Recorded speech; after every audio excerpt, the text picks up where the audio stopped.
one update on the agenda. We did not get the minutes out Friday like we had hoped, so we will not be approving the minutes from those two meetings. We'll add that to our agenda for our next meeting next week. And with that, we got Matt on the phone. So we'll pull up the water. So I think just as an update from last meeting, Bert was able to find, we looked for the agreement with Breezewood. It is an agreement for 1.5 times. It was signed back in 73 or 72. So I think it just ties into kind of where we left it with the multipliers we were planning to use for out of town and for Breezewood. So.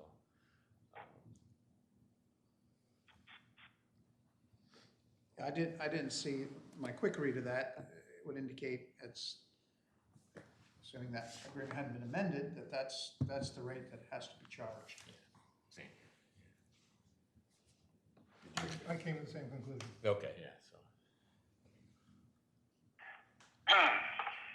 I'm sorry. Yep.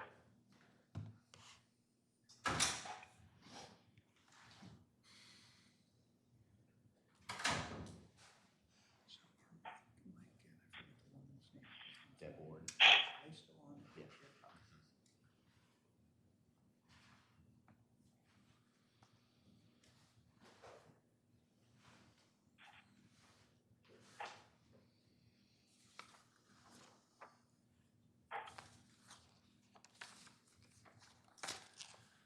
Okay, we're seeing your screen now, Matt. Thanks.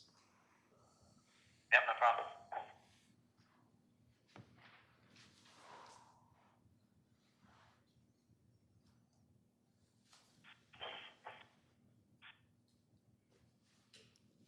Okay, so what would be some things to show today, Kevin? This is the same workbook we reviewed last week, or one of the workbooks we reviewed last week. Right. It hasn't changed. So you know, that we took it to do to try and get a little bit more of, you know, maybe a direction or some history on why the current rate structure is what it is on the water side. You already mentioned the 1.5 times for Breezewood, or confirmed that. We also have the 2 times the in-city rate for the out-of-city users. I guess we have that to discuss as well. But this particular workbook is the version that if the city were to bill all users the same rate, that's the one we're looking at right now. Okay, so how do we update that to show, you know, the bills that should be at the 2 times rate and the 1.5 times rate, the multipliers, and then separate those from, I guess you gotta look at them all together, but then differentiate between the in-town, the out-of-town, and the Breezewood rates into the workbook. Right, so last week, I thought it was easiest, at least for the initial part of our discussions on these things, to, instead of pulling all the different user groups, I guess, so the in-city, out-of-city, Breezewood, into one workbook, I created multiple versions of this workbook and simply just focused on a rate for those user areas.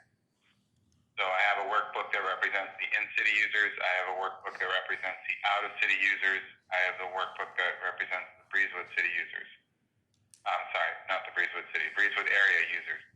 So we have those individual workbooks that we could look at if you wanted to see user impact, for example.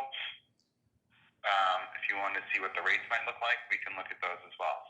So are they configured to give us the you know, the cost equal revenue for each of those areas? We did it such that I did it multiple ways. I did it if we want to focus on just cost recovery to set the rate, like we've done on the wastewater side. We have workbooks for all 3 of those user areas. If we wanted to focus on cost recovery for in-city in the multiplier, the 2 times and the 1.5, for example. For out of city and Breezewood, we have that as well.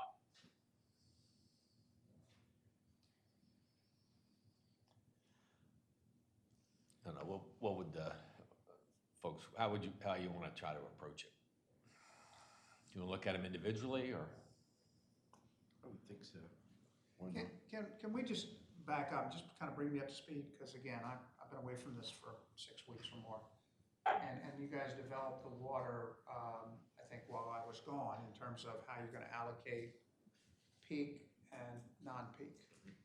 So, and unfortunately, Matt, I just learned how to get on the portal and get to the workbook, or I might have figured some of this out. But I'm assuming, based on what I'm looking at here, the difference between the fixed and non-fixed. The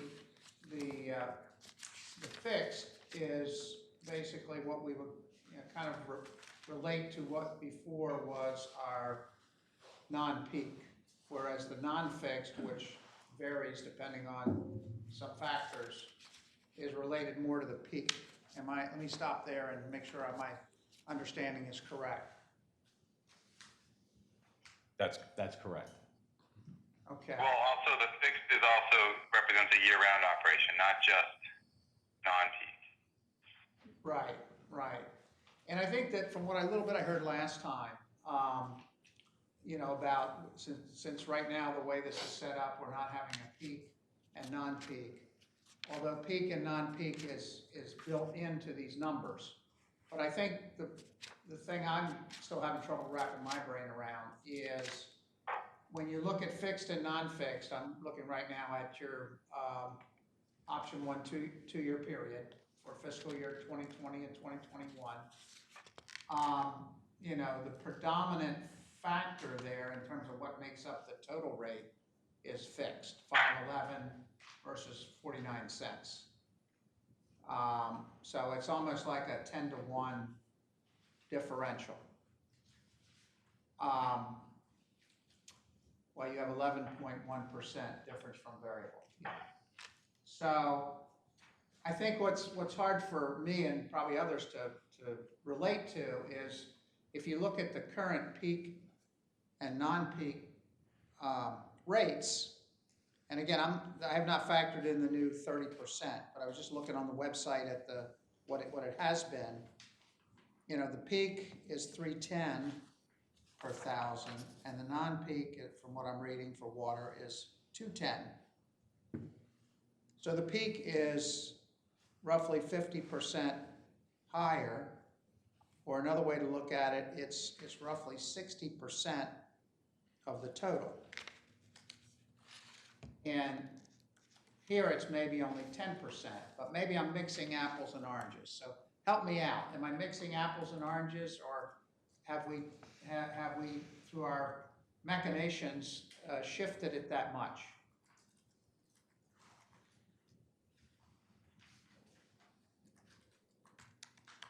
Well, I'll answer it this way. So you're correct that if you do a comparison with the fixed versus non-fixed, it doesn't relate quite as much as the current rate structure.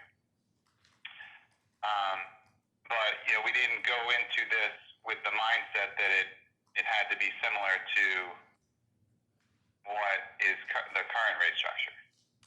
We went into it, we established a methodology, the one that we've already described, how we got the fixed rate, how we got the non-fixed rate, and these are just what the numbers are.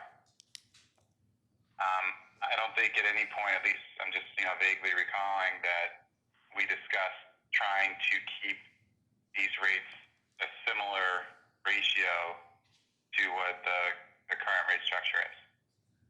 Right. Now, I know we did, but I know that's a question that's going to come up with folks based on what I heard last time, and I understand why that is.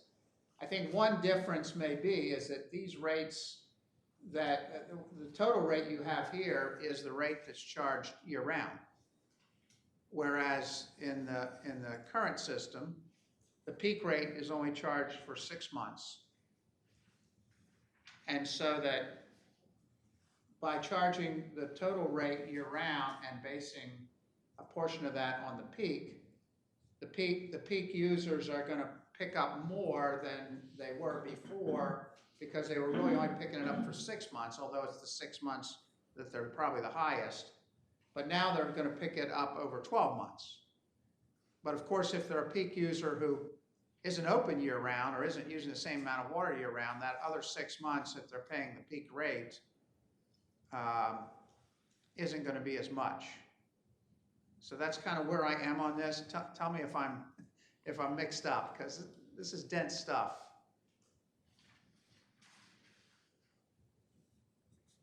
I think that sounded right to me. So I think one of the keys. Go ahead. I'm sorry. Go ahead, Matt. I just have one other quick comment, Roger, that's related to what you're talking about right now. We're looking at the water rates. We're looking at the water workbook right now. The wastewater has a different relationship between the fixed and non-fixed than what you see here.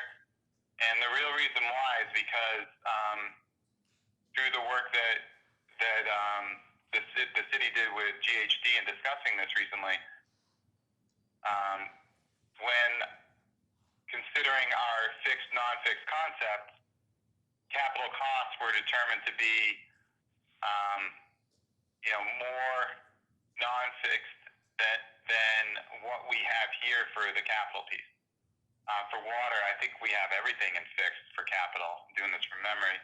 For wastewater, it's a much different setup. I think most of the wastewater treatment plant upgrade costs are almost 50-50 fixed non-fixed, and that paints a much different picture than what you're seeing here. So just want to show you real quick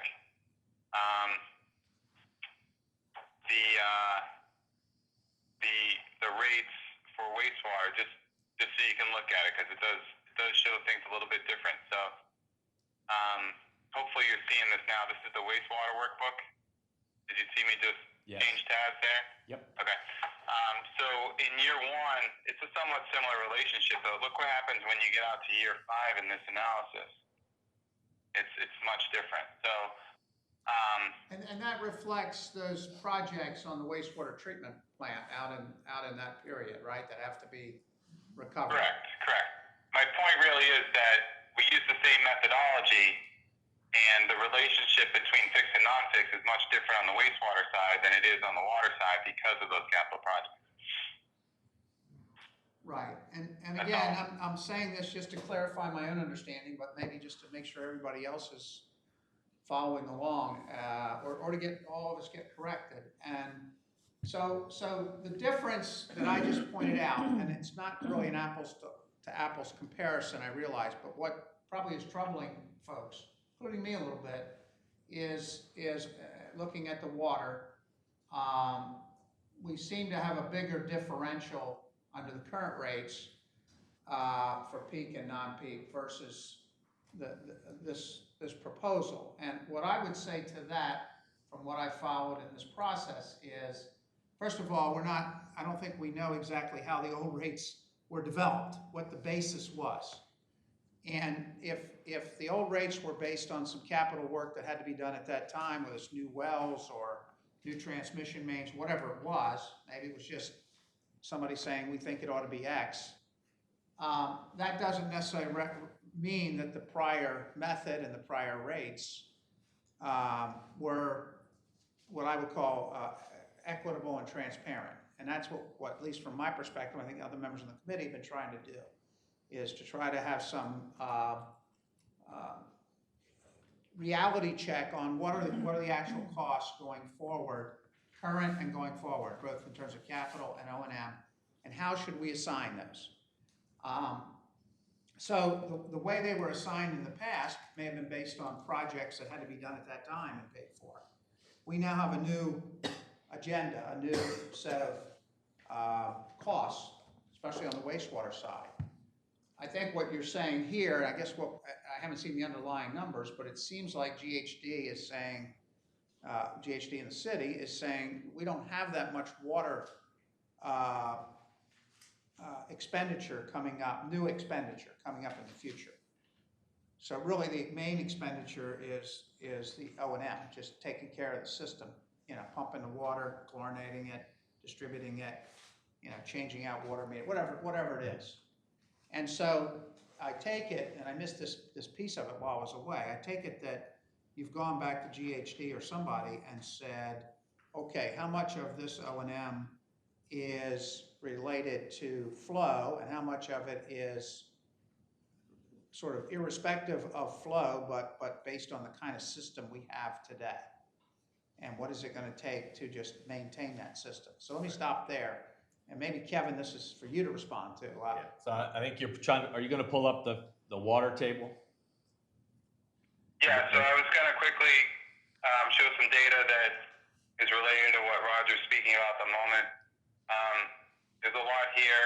This is GHD's latest, this is latest wastewater. This line right here is their recommended capital expenditures over the time period that we're looking at. Well, it's a little bit longer actually. But there's $20 million worth of capital improvements that they've recommended, including the treatment plant upgrades. They've also recommended $2 million worth of operating related expenses, so like inspection related stuff, for example. But that's $20 million in capital. If we go over to the water side, and I know I gotta share this again, one moment. You see my screen moving? Yes. Okay, so this is the similar table for water, and focus on this number here, $12 million of water capital improvements. So, not as much as wastewater, but still a decent amount over the 12 years that we're looking at. And the operating piece is similar, $2 million for their operating. It's more O&M related stuff like inspections, for example, but that's similar to wastewater. The capital piece, though, is pretty significantly different. There's $8 million more in capital on the wastewater side than there is on water.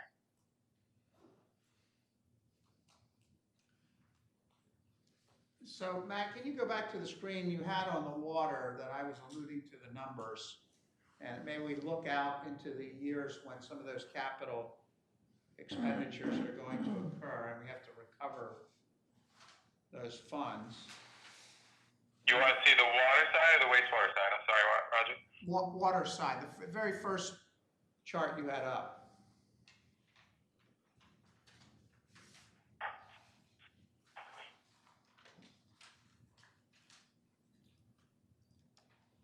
So what would you like to see? where is the first big slug of capital cost on this water budget going forward that GHD has projected?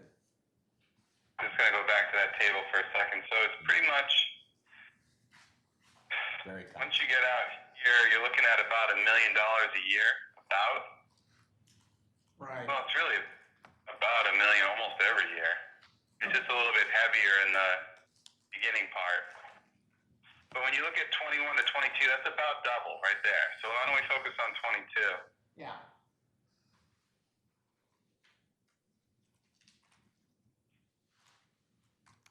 So that's from here to here.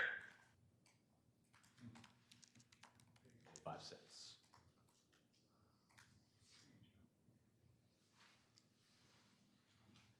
So that suggests to me that most of that capital cost is going in the fixed column and not non-fixed, because non-fixed is only going up.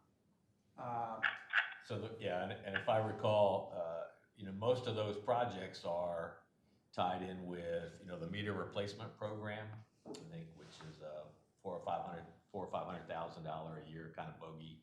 And then we get into the systematic pipe replacement as we finish the assessment program over a year, then we go to rehab the following year.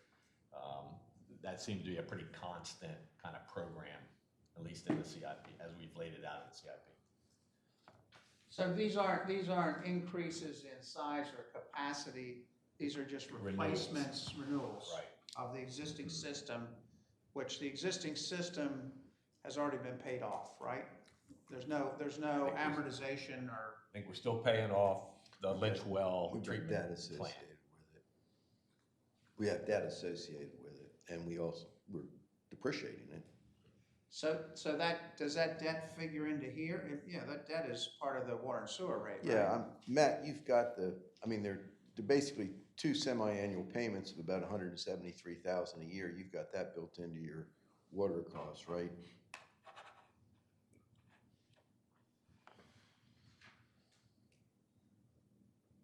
I don't know if you knew you were asking the question. Yeah, he's working on it. Oh, okay.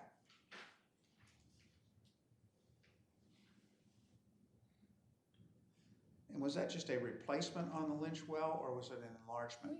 It was basically the whole project is basically a new well. That was New done. well. And Backtracking. Can we it's go out forward? there by, Yeah. so it was, Is this Deb? We have Lynch in here. yeah. So is that all assigned to fixed? Currently, we have every single thing for capital. Oops, that's not the right tab. Assigned to fixed, right here. This whole grouping down here, so that includes Lynch, and that includes the capital and GHG's plan right here. All 100%. Well, I guess, and again, I apologize to Deb for backtracking here. I missed some time and maybe. No, I understand. I want to have us keep moving forward. Yeah, where we I can. understand, so I'll try to keep that in mind. I would suggest that it might be worth somebody looking at the Lynch, why the Lynch had to be Same done, time. and if it's size based on peak, if it's supplementing the peak that you already have with other wells, there's probably an argument that can be made that some part of that ought to be non-fixed. I know it was done when Route 1 was put in, right? Yeah, I think there was So it had to be relocated back from the highway.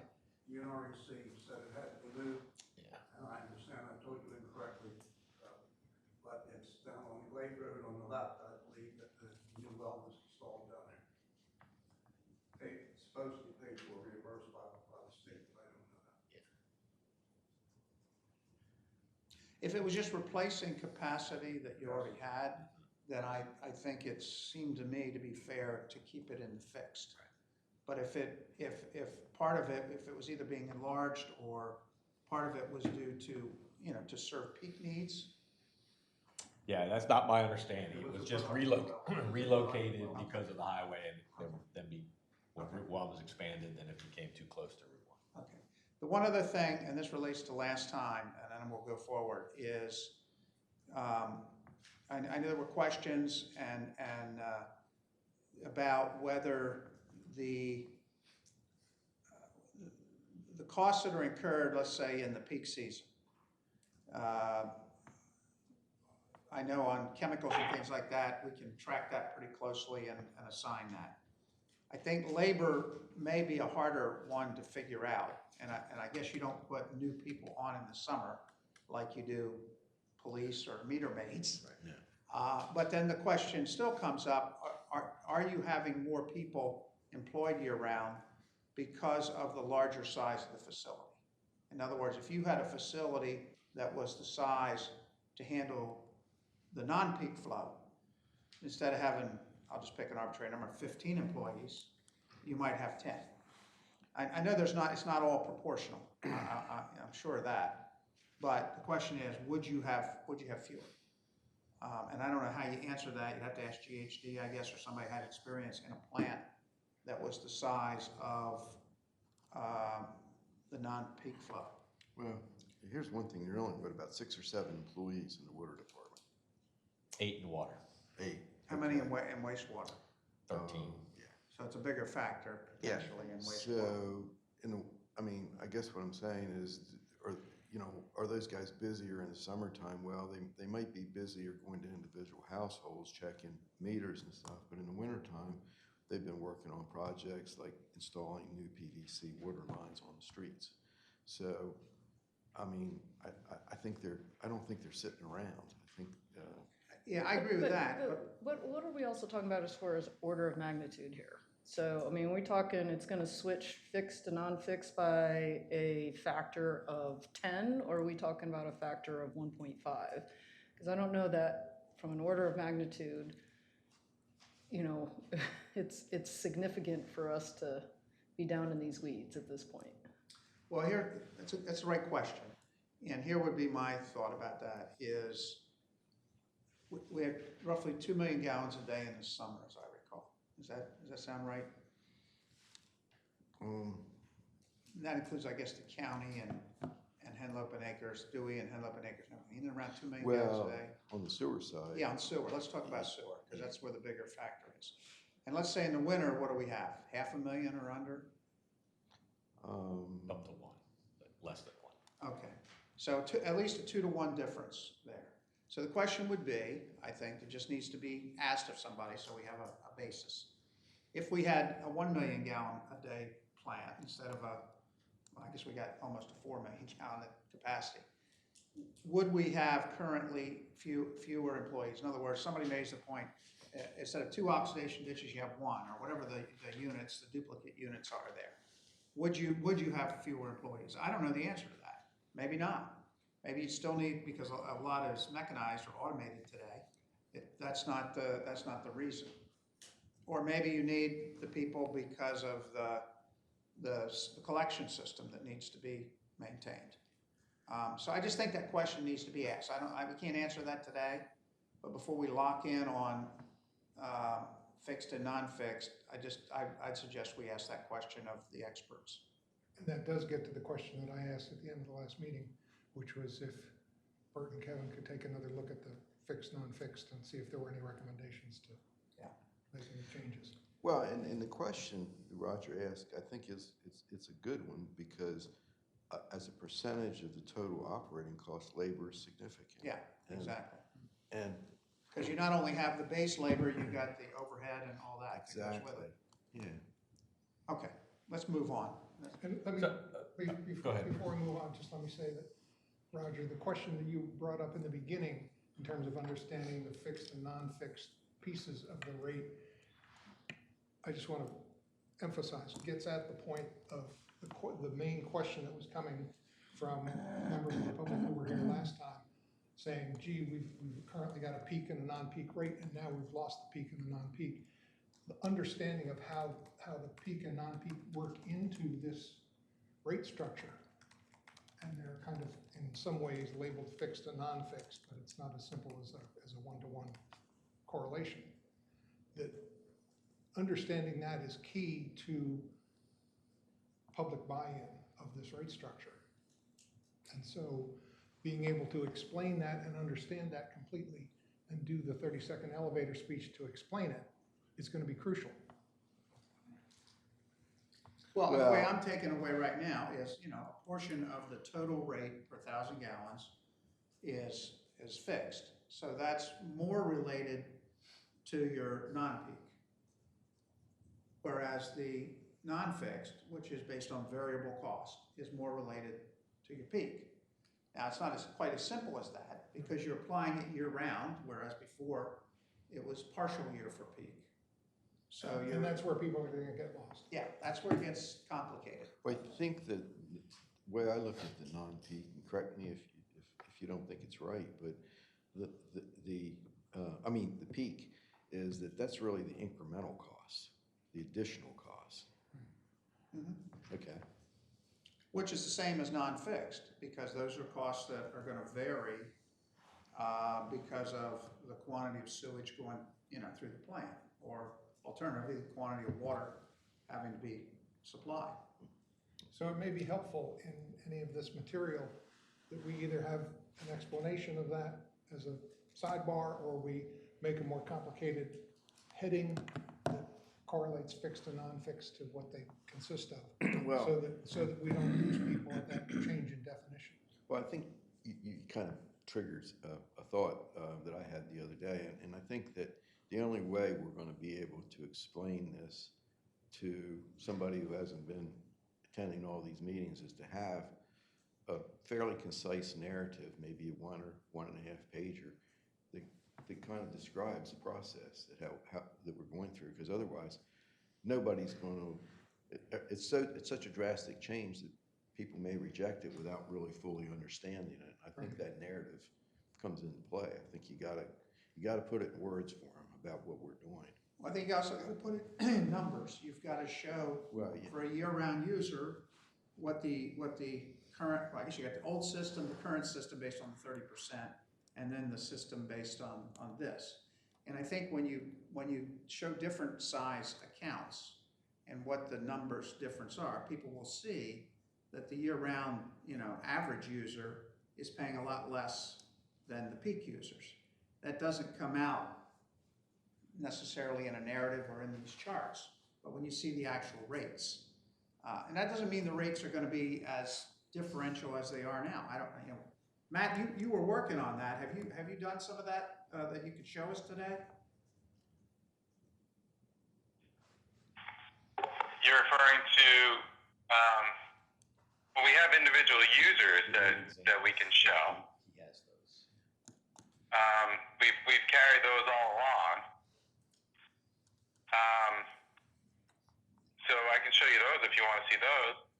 I know you've seen we them, do but what, do you have can you do a comparison to what the rates were last year, we'll say, what they are now with a 30% increase, and what they would be using the methodology we have here for maybe 2 or 3 different size accounts? Do you have those comparisons?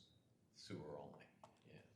That's right, Roger. I did say I was going to work on that. I don't have any in here yet. So we do have You have it for sewer. comparison.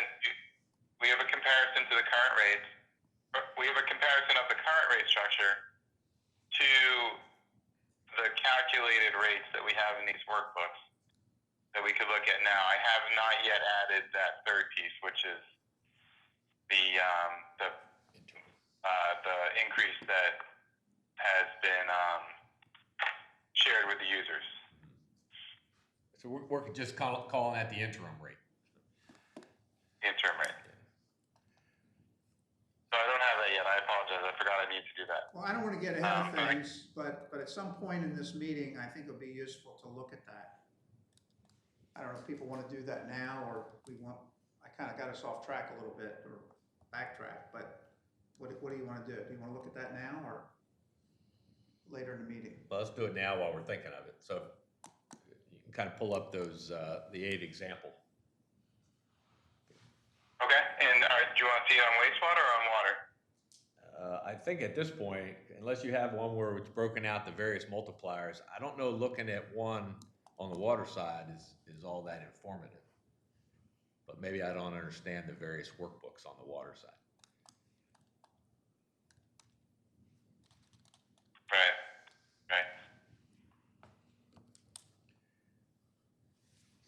And Okay. while you're Well, I'm pucking gonna look at there, waste. just a kind of question for the table. How do we, or do we even need to incorporate the fact that the wastewater treatment plant wasn't built and sized and designed to handle a peak flow? We don't know what the design criteria was back in '80, because we certainly wasn't designed just for Rehoboth at 3.5 MGD. And it was paid for by the feds for the most part. Not sure how that incorporates into what we're trying to do with, Well, I think unless there's size. debt service left, if that's already been paid It's all for, paid for. that's yesterday's news. Yeah, I mean, it's worth So- talking about, but that's my view. I don't know what others think too. I mean, that's I'm not trying to what. bring it from my perspective as a resident. I tend to not be one that wants to look that far behind, but more what's affecting me and impacting me going forward. So as I think about us trying to get this communicated to people, to your point, Bert, about, how is this going to impact me? Because, with them, what's in it for me? I think of us trying to come up with some type of communication that says, all right, if we stayed on the happy trail, this is what the rate structure would be for current users, and we give, maybe it's 5 different scenarios of the current users. And then we say those same 5 scenarios, we say, okay, now, based on what we've proposed with the flow usage, this is how it's gonna be different. And then I think you gotta overlay somewhere. Now we've got this capital. We got this capital stuff that we've gotta pay for here. There's an influx of stuff that's gonna come down the road that is gonna cause things to increase in price for us. And I think, I mean, that's my little chart here, that's what I think we've gotta somehow master that as the communication tool. And I think it could easily be some type of pictorial thing, it can be the dollar amounts, it can be, you know, reinforced with words. And I think we're gonna have to do all of that because people see things all different ways. Yeah. But I care about what's in it for me right now and how is it gonna impact me going forward. Yeah, I think the big question is if you've got a peak rate that's $1 difference from your non-peak rate under the current system, why is it only 50 cents now? You know, we explain that, Yeah, and basically we're going to have to say that the difference in the past wasn't really based on methodology; it was more based on Practice. computing the amount of revenue we needed to run the plant. yeah. Somebody's thought about this seems fair, but without having real numbers behind it from what I can tell. Because we haven't ever been able to figure out how the current rate structure was developed based on meter size or anything else. Looks like, Matt, you have what we asked for here? Yeah, I'm just writing down some numbers to make the conversation go a little quicker. Yeah, I'm ready for you. So I'm looking at, no, just as a little preview, I guess. Just some introductory commentary here. So just as a reminder, the way that this works is on a yearly basis, we're calculating rates. Now, this is wastewater that we're currently looking at. On a yearly basis, we're calculating rates, but the city generally is on favor of supporting a rate plan that bounces around a little bit, like we see on this top row right here, because that's a yearly change based on what the costs are and a few other factors. So the options that we present below that are the leveling off options. So we have a 2-year, we have a 3-year, we have a 4-year, and then we have a 6-year.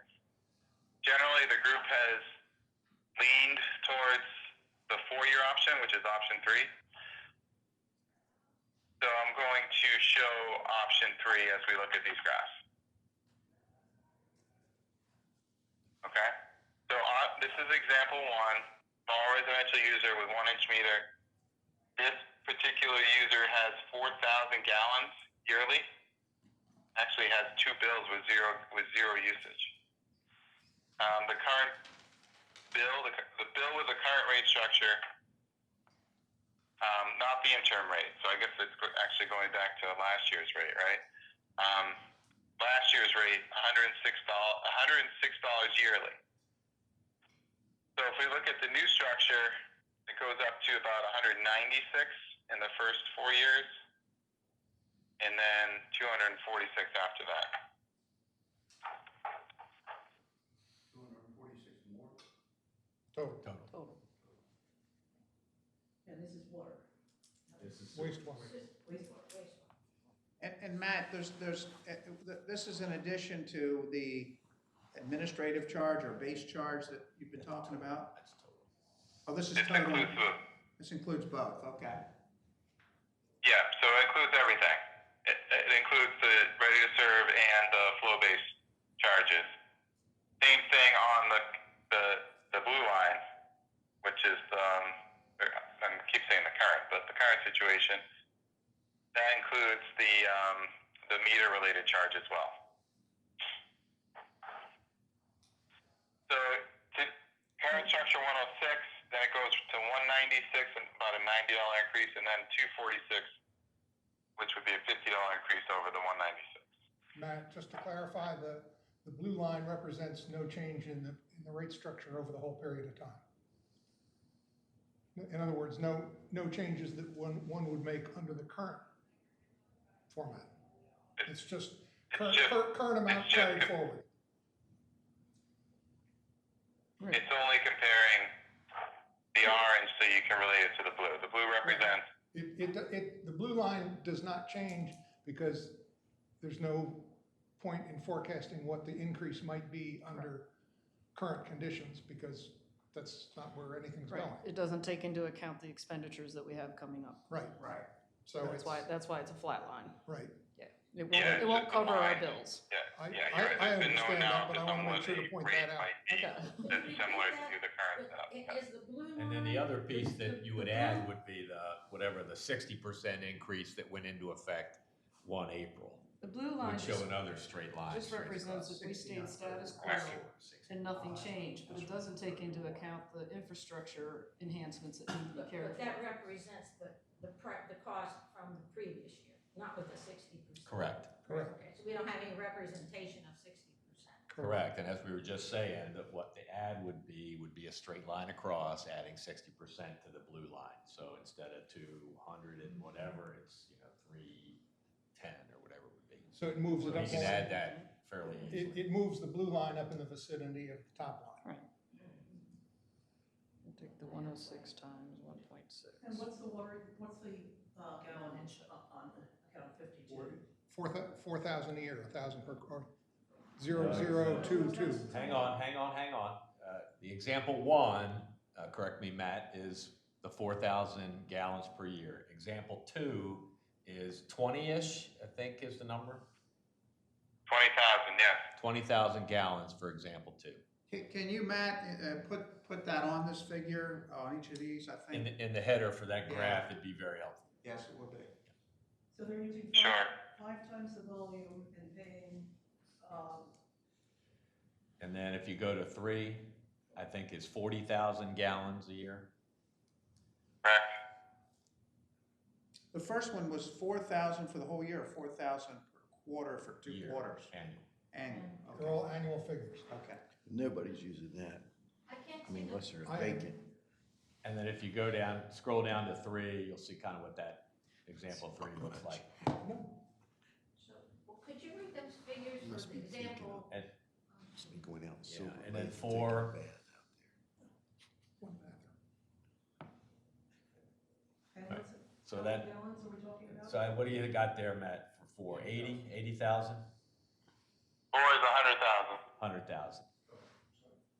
So for 1-inch meter sizes, we had 4,000, 20,000, 40,000, and 100,000. So a pretty good range Right. of virtually no use to a very high-end user with a 1-inch meter. And then we have 4 examples of other sizes of meters. There's a 5 is 1.5 meter with how much usage again?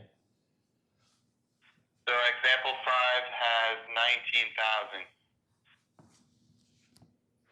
Could you give the dollar figures with that? It's hard to sort of read it on the graph. For all Well, of there's a litany of dollar figures there. So you're looking at 2020, 700 and some change versus 500. I guess, what's the question you're trying to solve for? Well, I'm trying to compare, it helps to have the dollar figures, the lines don't really help us. Well, one's compare. just shy of 500 and one's just shy of 700. So I think for, Donna, move a couple chairs closer to the screen. Well, and then Yeah. go ahead to 6 that's for a us, problem. Matt. What was the volume on 5 again, the flow? 19. 19,000 for the year? Okay. Correct. So 5 and So 2, example, 5 and 2 should look very similar, right? In terms of the dollar amounts? No, because Five the is- bigger one has more Five, monthly bills instead of quarterly bills, so a much higher ready-to-serve charge. Oh, I see, yeah. All right. yeah, they're receiving 12 ready-to-serve charges as opposed to 4, so that is a difference. But what is the ready-to-serve charge on those monthly accounts? I think it was 20. So it varies by year, but I think it was 28 in the Sounds right. first. so this is option 3. Starts at 35, 35. goes up to 39, and then to 43 That's per month, per bill. per bill, so, and that's, when there's 1.5 inch, it's a monthly bill. Yeah. And how does that compare, how does that compare to the 1 inch, which is quarterly, how much per quarter? Just trying to see what Same the. charge. 34 per quarter. 34 As per- opposed to 34 per month. So instead of, you get 12 versus 4, so it's about 3 times, the ready to serve is about 3 times. I'm trying to figure out, going back to what you said, that example 5 and example 2 are not similar because 5 has the higher ready to serve, but roughly what portion of that is the increased ready to serve fee? I don't know, can you put 2 and 5 up on split screen? Quick and dirty in my head, $250. That's a significant, Yeah. yeah.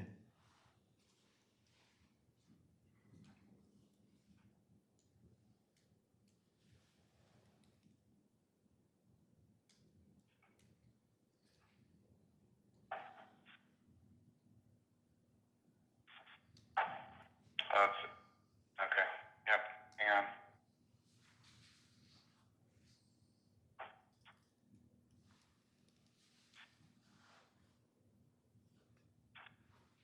Um,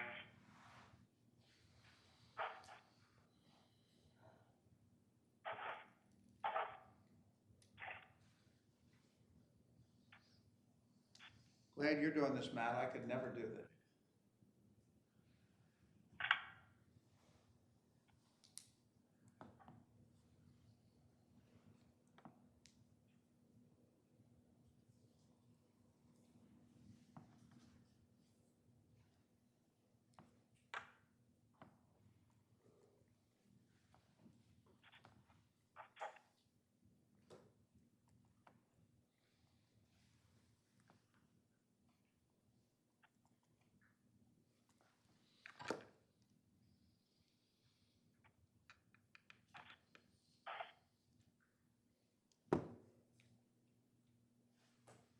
all right, so I gotta share this, one second.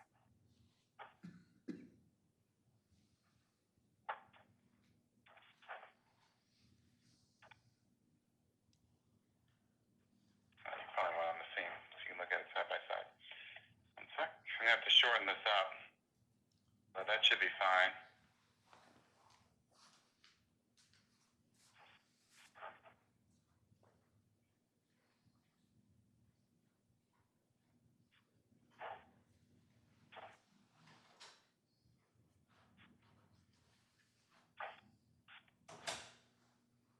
Not good enough? Not great, can you see both of them? We need the vertical axis, there you go. Yeah, that's good. And you'll note the scale is different. And how many gallons in each? Is that good enough? You Can said you see both? example 2 was 20,000, 20,000. and example 5 is 19,000, so roughly the same.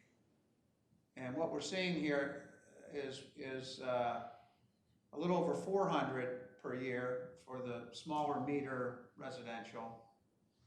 And for the 1.5 inch, which I guess still could be residential, but probably a larger user, it's close to 700. So there's a significant difference. Yeah. So it's not a larger user. It's just a user with a different meter size. Yeah. They use similar flow. Yeah. The difference is that they have a different meter size. So example 5 is being built 12 times a year. Example 2 is being built 4 times a year. So example 5 is receiving 8 more of those meter-related charges in the current situation. Matt just flip it, example 2 is being built 4 times a year, and example 5 is being built 12 times a 12 year. times. Stop. But Yeah. what- That's correct. Yeah. So, at the risk of sounding like I'm going backwards, what was the basis of our coming up with the ready-to-serve charge, the differential for certain size meters? Because we're back to having the size of the meter, it sounds like, drive that part of the cost. Because it's based on bills. That's what's driving it. Oh, it's based on actual bills? Well, because it's times 12 instead of times 4. But it's to cover the administrative costs of that, in this case, the wastewater program. It's what you call ready-to-serve. Right. But So you can go to that cost allocation table, But without digging into the numbers, just conceptually, this committee had selected a certain number for a 1-inch meter and then a different number for a 1.5-inch meter. because it was calculated against the bill. No. Well, Ready to serve is the Roger, same thing. so I just want to say something real quick. So the different charges for the different meter sizes, that's the current rate structure. That happens with the current rate structure. For what we're doing here, we are currently carrying a ready-to-serve charge that is the same dollar amount for all users. It's just that the ones with the larger meters are getting the bill more often, so they have more ready-to-serve charges. So it's the same charge. Bill Whereas frequency. in the current rate structure, there is a different amount that is being charged for the meter-related charge. But, So there's a mild difference there.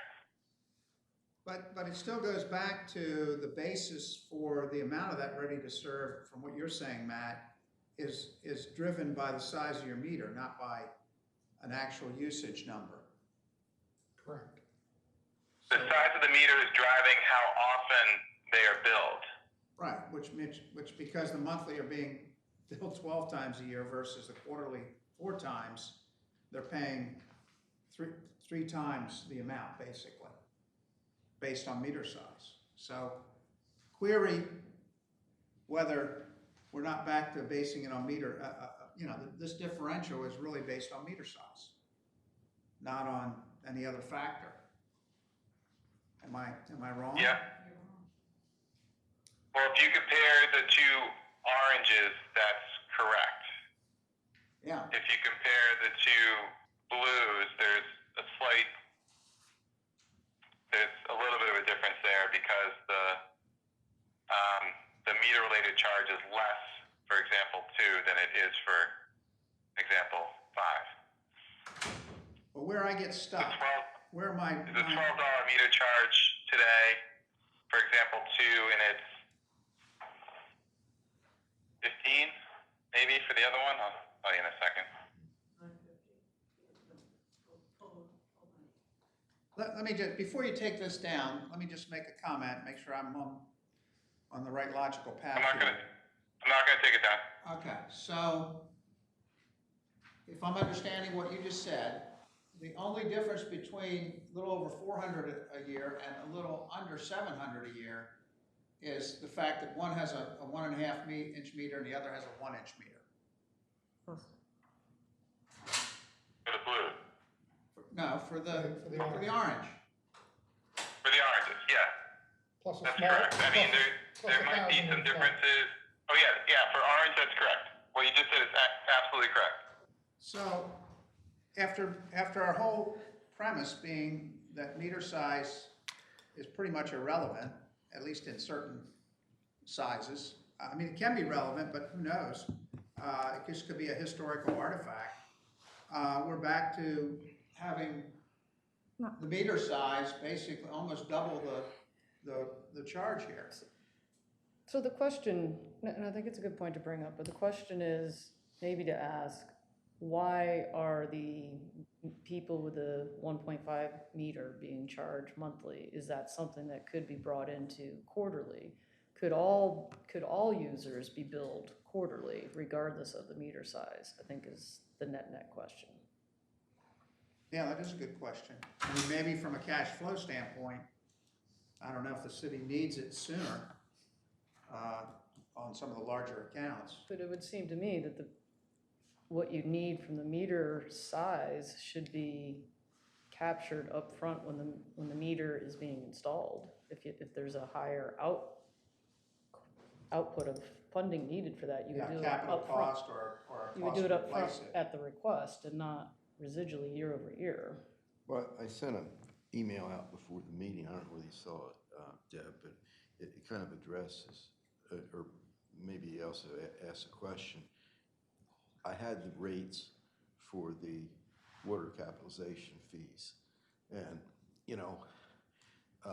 the capitalization fee for a 4-inch meter, which we only have 3 of them, I guess, that's in city limits. It's like $72,000.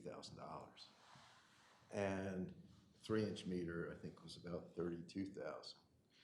And really my question was, okay, and a 1-inch meter, you're talking a few $1,000s for everything. If you just had to replace the meter itself, you're talking a few, what, $300-400, not even that, maybe, if you just have to take the meter in and don't have to do the pit and everything. But point being, there's a big difference in the cost. And the only thing I was asking is, that capitalization fee is a one-time fee. But I guess, I don't know how often a 4-inch meter has to be replaced, whether they last for 20 years, whether they last for 10 years. But the city owns the meter, and they're gonna have to continue to replace it into the future.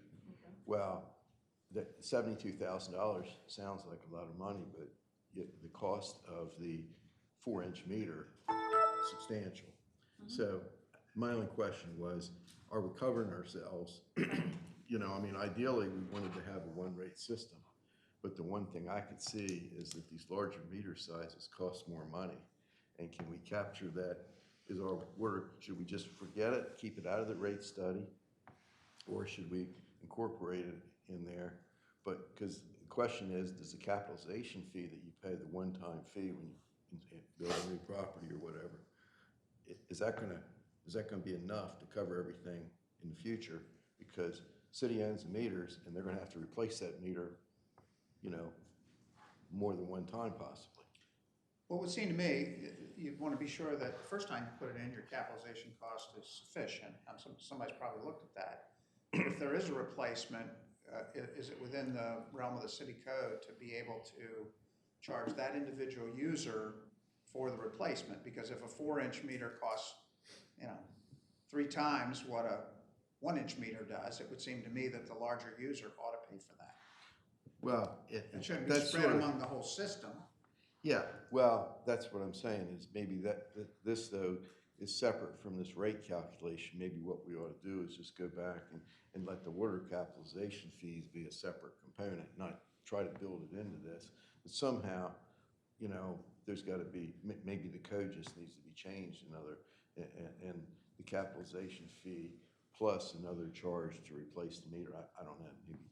But I just wanted that everybody know there's this huge difference between cost of a larger meter and a small meter.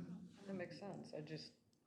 I don't think, I was aware that, if those costs were built into the model that we've done, I'm not sure that was the intent of what we were trying to achieve here, so. Well, it'd be a lot more complicated, so I tend to think that maybe you ought to keep it out of this model, and move ahead with it, and then go back and address, say, maybe update our records to say, what's the cost of a 3-inch meter, and if it, and should we have a capitalization fee plus, maybe some kind of an adjustment for inflation or something like that when they replace the meter. And I guess what I'm saying is, you just do not want the city to come up short on these meter replacements.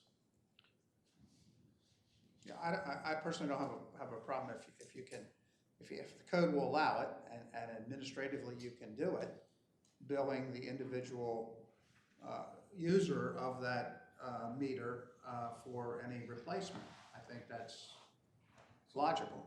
I don't think that should be spread over the whole system, and if you spread it, then it's more complicated to try to make it equitable. Yeah, I'm agreeing with what you're saying. I just wanted to introduce this as a consideration because, I think there is, while you want one rate for everybody, that's kind of what we're shooting for, to be fair. We need to compensate for these differences in these meter costs. And that's a whole, if you're comfortable making that a whole separate issue and keeping it out of the rate calculation, I'm comfortable with that too. But I just think maybe a recommendation ought to be given to examine these capitalization fees and make sure that they're going to capture the replacement costs in the future. So the original question is, are we proposing that all bills are quarterly, regardless of the meter size or the pipe size, meter size? From a cash flow standpoint, maybe Bert, you're the one to think about that. Well, the amount of Can you money, accommodate that? I kind of, I mean, a monthly billing, is not all that significant. Most of the revenue comes in the quarterly billings, and it's substantial. I mean, a monthly billing, because you're only, in your monthly billing, you're only reading about 100 plus, I don't know whether you have 150 monthly bills. Right, but it doesn't seem right that we're penalizing the people who are getting a monthly bill to pay a ready-to-serve fee every month if we have people getting quarterly bills and paying the ready-to-serve fee. That doesn't seem to This be. is hard to explain when they're using the same amount of water annually. But it's not clear they're Yeah, using but the same amount of water. One's I mean, got, from 19 and One's using 20,000. one's 20, 19,000, the one's other 19. 20. One's 19 and one's 20. 19,000 and 20,000. So the difference between the two is the ready-to-serve charge difference plus the difference on the 1,000 gallons. But of course, what's gonna happen if we go to the quarterly, and I'm not disagreeing with that, if the cash flow can accommodate it, is that's gonna, this guy on the left is gonna go up, and the guy on the right's gonna come down. But, you know, to come up with the same net revenue. Right, but I feel like we've seen a chart somewhere that kind of shows the breakout of, the quantity of 1-inch meters versus 1.5. I mean, it significantly drops as the meters get bigger, so we're not talking, I'm sure that's somewhere, like the 4-inch meters, didn't you say there's like only a handful of them? I think 3 in the city. Right. And 1 outside, I believe. I think the other nice comparison that we ought to do, either now or later in the meeting, is let's do a comparison of, if example 2 is sort of your typical year-round residential, that's a question, not a statement. I'd say it's still low. I think example 3 is the typical. All right, so if we could then maybe compare 3 to some much higher peak user, it'd be interesting to see the differential on an annual basis, what that is. The greatest number of users fall within 20 to 25,000 gallons a year. So that's your biggest group. They account for about 25% of overall. Average use in the 1-inch meters is around 40,000 in residential. That median. Well, So number 3 was 40,000. Right. So we're all agreeing that that's kind of your typical year-round user. Yeah. Of course, maybe to make that comparison now, since we have built in this monthly service charges, I don't know how much that informs us, come to think of it. Maybe, Matt, maybe your assignment for next time, based on Deb's comment, which I agree with, can you run it so that there's quarterly billings for everybody, and that ready-to-use fee is only being billed 4 times a year instead of 12 for the bigger meters? Yeah, and Kevin or Bert, do you see an administrative or a city reason or something? What caused those other meters to be done monthly versus quarterly? Is it a workflow? Is it a resource? well, a lot of those 1-inch meters are outside of town. And I guess they're what we call radio reads, right, Kevin? Are you talking 1 inch or the greater than 1 inch? Greater than With the 1 inch. greater than. Greater. You said 1. Oh, yeah, Yeah. the greater than 1. But don't you have some hotels or You do. large restaurants in town that have the bigger than 1 inch? Oh, yeah, yeah. But what I'm saying is, I think, The think more- majority of them are out on the Route 1 corridor. yeah, Okay, that's gotcha. what It's I'm all saying. the stores out there. Yeah. So they have that one route they read Right. against most of those. And is it too messy to go out and say, hey, user, we'll give you a choice. You can do a quarterly or a monthly rate. Because I don't know if some of these users, if they got a quarterly bill, if that would be such a large bill that they'd rather have it monthly, but then they'd be paying. Yeah, I don't know that we would want to go variable. Yeah, You that- can either ask right. for a monthly or a quarterly. Right, Because you have to set up the routine to go read spitballing the- here, read the spitballing, meters. Kevin. Yeah, See what I sticks. took that one up. All Give it a right. sec. And I'll jump in and divert it this way. So what you're saying is the majority of the large meters are out of town.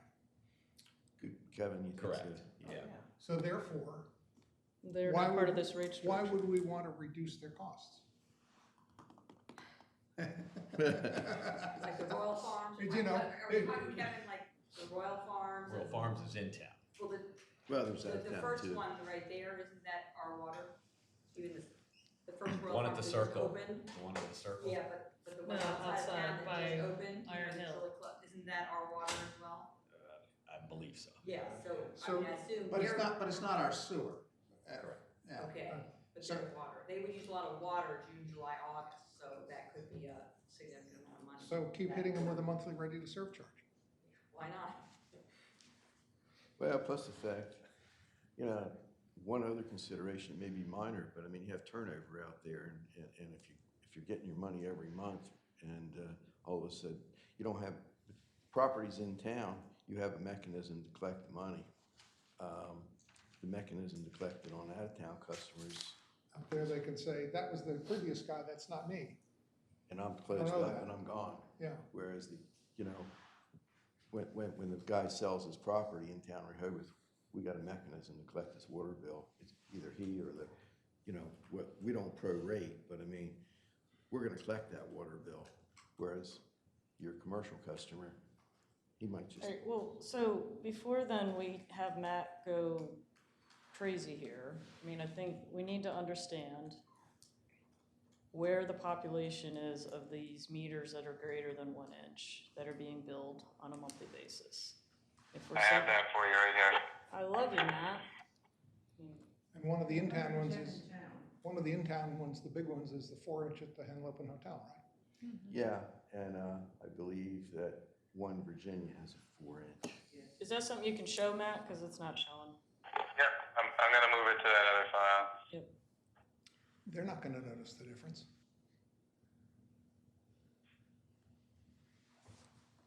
Again, you're only talking about the water side now, not the wastewater, so it's not gonna impact the wastewater unless you're, because they're not receiving wastewater, Right. the ones out of town. Not along Route 1, they're not, yeah.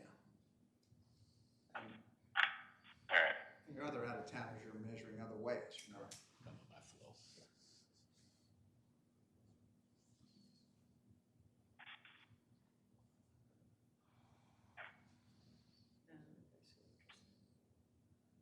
So it's like 120. But while he's doing that, from a personal experience, I will tell you, the potential problem with reading large accounts quarterly is if there's a malfunctioning meter or a leak, you don't pick it up till a lot later. Whereas if you're doing it monthly, you catch it soon. You know, they have an opportunity to say, hey, what's going on here? And you can see that it's way different. That's a good. I don't know point. how often that happens, but And every billing cycle, there's somebody that's got a problem. Well, or do you say the ready-to-serve charge is charged quarterly, no matter if you get a monthly bill or a quarterly bill? Wynn's got a question. What does it cost us to read a meter? And the reason I'm asking that, we're charging both in the wastewater and in the water for residents. You know, some of that's reading the meter, processing the payments coming in.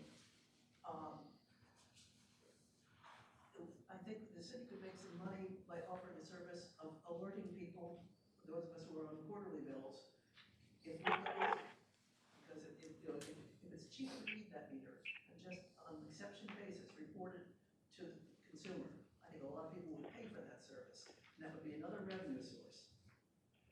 You know, if you've got a running toilet, and you're, I think, and that's a noble objective, I think, when we get to a fully automated system, because then it can be depicted sitting in the office okay, at what's the happening right billing. now? How are we? Right now, they physically go out, in a lot of cases, you have to pull the cover and go read the numbers on the meter. So, okay. Yeah, And that's true, so that's. some, we're doing quarterly. some are automated, you read with driving down in the vehicle, it just Some are read with a handheld. and some you have to go touch. Some you have to look at, some you have to touch, and some you can read in the car going by. Okay. What we do as a practice, if we see unusual meter readings, we do notify the people. But But that's only at the time you're doing a quarterly meeting, right? You're that's not right. doing- I personally don't think that's enough justification to go to a monthly cycle. The Costs a lot of money. Costs a lot of money to get monthly and all that, yeah, small. But I've read the individual records in that file, and there were some hilariously high, you know, hundreds of thousands of gallons in the off-season in places that, you know, clearly weren't using that kind of water in. They had a leak. Yep. Well, And he had some that are reading off by a decimal. we love the freezing season because we make a lot of extra money. So do the plumbers. It's great. One year we All right, Bert, back on track here, back on track. Reeling it in. Looking for revenue anywhere we can, right? well, you might Alright, want to so winterize we've your got property. in town, we've got, what does that say, like almost 10,000 that are quarterly, and then 1,000, would you say about 1,200 that are monthly in town? Is that about right? And then out of the city, I mean, looks like pretty much the same distribution. So, Yeah, it does, doesn't it? This is on the water side. The wastewater would be quite substantial, but yeah. So you have in city you have 113 monthly users, 75 out of city. Rest are all quarterly. so for the 113 that are in the city, we're now saying that they're gonna get billed monthly. Get the service ready to serve charge monthly, which they currently get. which they currently get. Can we pass the red face test on that? I mean, I guess so, because they're currently getting billed that, right? Are we increasing the ready to serve, under our proposal here, for what it is? By how much? 50%? Matt, was it nine or 12? $12 a 12. quarter going to 30, whatever it was, 5 a quarter. So that's tripling. And the monthly Well, is, the meter related charge is $12.09 today for the 1-inch meters, What, 12 and plus, $16.80 for the 1.5 inch, and it goes up from there. is that just for water or for water and sewer? Which one are we talking about? Water.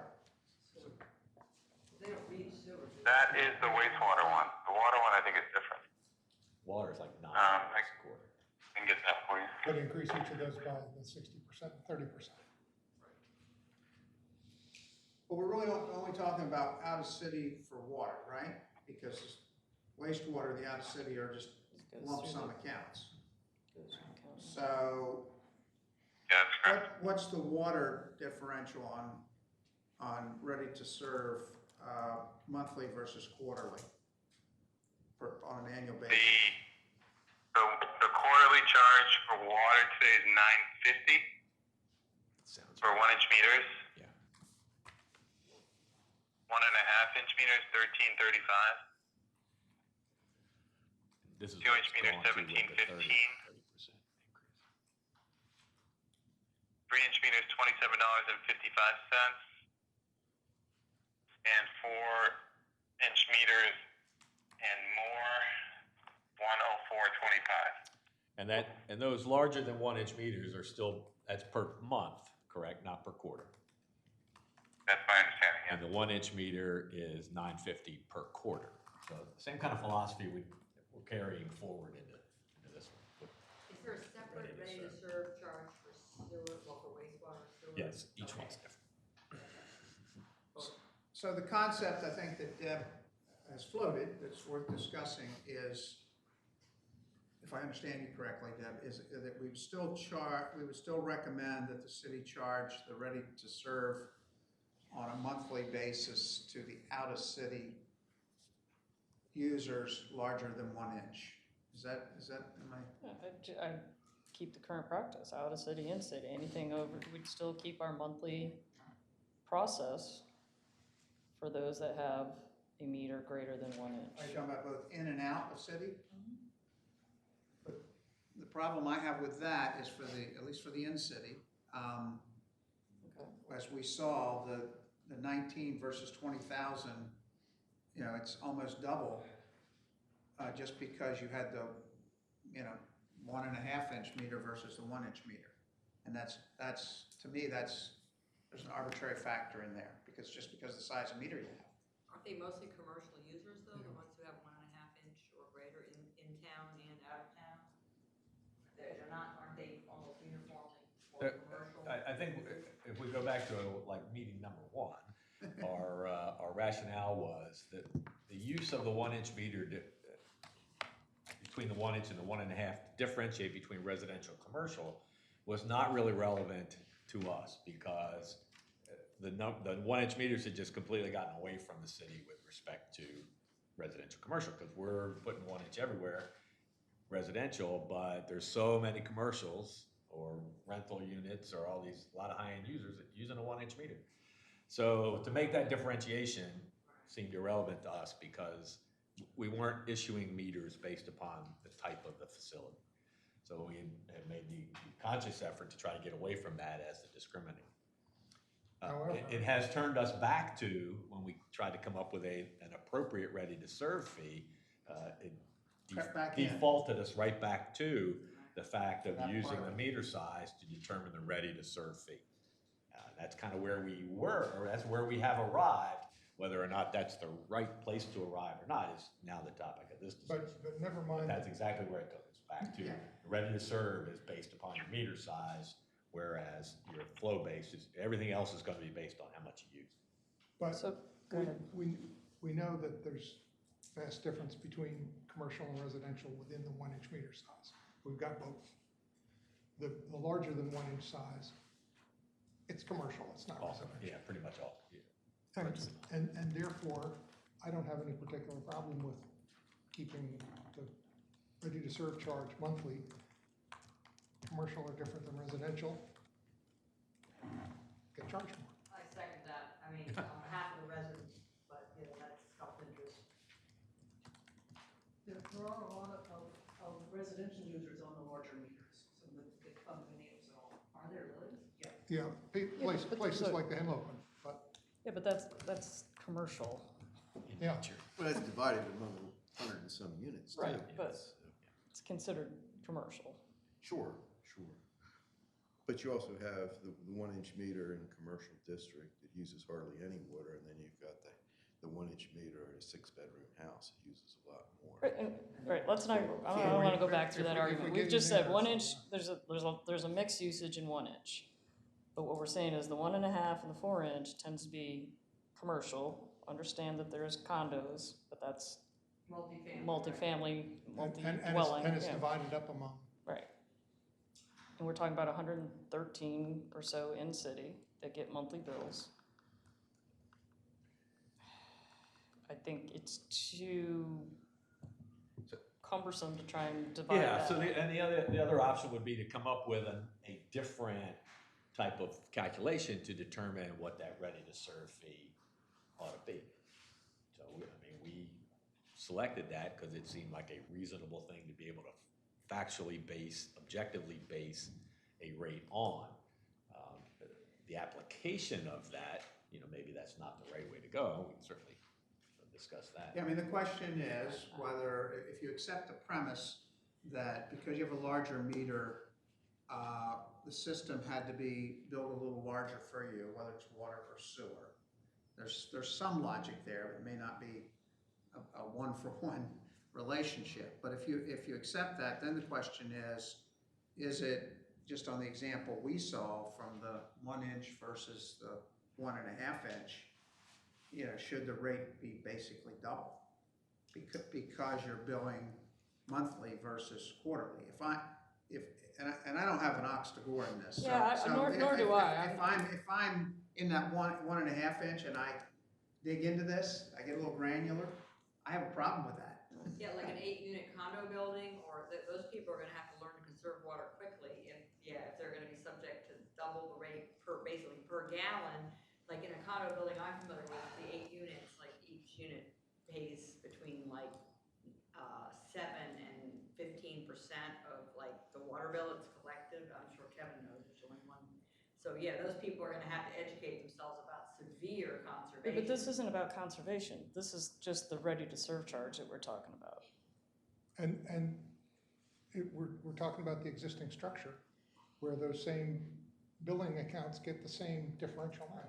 But They if get I'm the in a same- condo, I feel as though I shouldn't to be paying so much more for water than if I'm living in a single family dwelling. It doesn't even seem fair to me. They get differential treatment now, but because the rates are going up, and I'm vacillating. I'm not on one side or the other. I'm just pointing things out. But if we differentiate and the rates are going up, I think it's part of our responsibility to really say, does this pass the we think this is fair test? Yeah.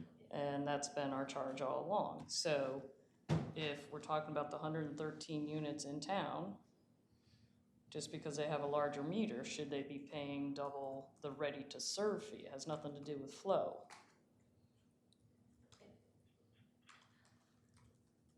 We have a question out here. Well, it may be that those larger pipes and meters are needed because of the demand factor.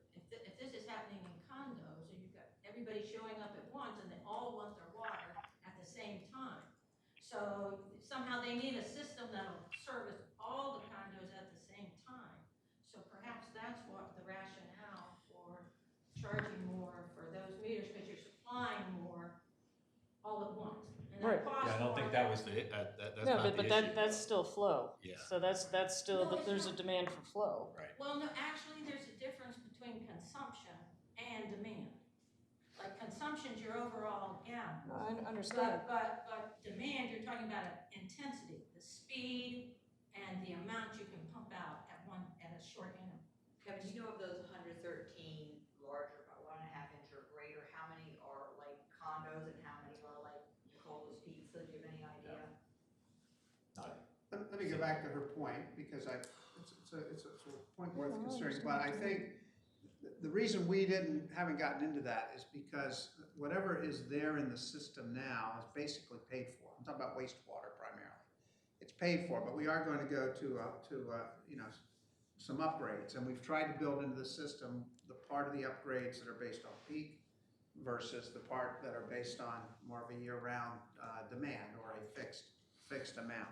So I think what your concern is largely taken care of by the fact that we already have a system that's paid for, fortunately. I'm talking mainly wastewater here, including federal grants and state grants that cover most of that. So the issue is whether the fact that meter is there, does that really represent a proportional relationship to the water actually being used? And I think the only way you know that is measure what's going through the meter and base it on that. When it's going through the meter. If it all goes through the meter in 3 months rather than 12 months, you're getting your demand all at once. And so they need more water all at once, and you need a greater flow. Right, and the cost of that greater amount of water is what we've tried to put in to the non-fixed by saying, okay, it costs more when we're generating more, but it's, if you got twice as much water, it doesn't cost twice as much to generate that, because you've got a lot of fixed costs. So it's in there, I know, it's hard to understand, it's in there. Whether it's exactly the right percentages, I think we've asked to have that double checked. But I think back on this point, I personally, we can recommend what we want to recommend, we can have a dissenting opinion, we can do anything, and then the mayor and the commissioners may do something completely different. But I have a little trouble with this passing the red face test when we've just sort of arbitrarily said this is the ready to serve for the, based on the size of the meter, because We've done it this way in the past, so let's keep doing it. That's kind of what it sounds like if we keep going this way. Yeah, and as Kevin, I think, articulated, sort of our first meeting, we said, we're gonna try to get a method that is more equitable based on flow, peak and otherwise, than just somebody saying, well, this size meter ought to be X. And I think if we do take what Bert was saying earlier as far as the capital aspect of it out of the rate portion, and so if this 1.5 meter needs to be replaced, or the pit or the 4-inch whatever needs to be replaced, well, that then becomes the onus of that entity. Yes. Then again, that now makes me start to lean towards they should not be charged monthly, if that's truly the direction that we're going to take. And just, And you could still charge the out-of-towners Yeah. monthly. I mean, that's not our constituency, right? Right. and a reminder that we got into the whole ready-to-serve charge area because we were trying to come up with a way to kind of, well, but also change how we approached it a little bit, in that we wanted to make sure that the ready-to-serve charge was there for the people who had no flow in a billing period. So net recommendation, it sounds like, is in town, or it's gonna be based on monthly. I'm sorry, just seeing if you're awake. We're gonna do that based on quarterly, as far as the ready-to-serve charge across the table. And outside of our city, keep it as it is, as far as those that are monthly stay monthly, and those that are quarterly stay quarterly. But that's probably For something the, that needs, for the charge or for the meter read? I'm talking about ready to serve. Yeah, but I'm just. So that would mean you could shift, you could, if you wanted to, shift your readings to all quarterly, except for out of town. You would still, I guess, have to do monthly if you're billing them that way. And Is that feasible to make that change? It's not a big change, I guess, is it? You don't, most are quarterly anyway.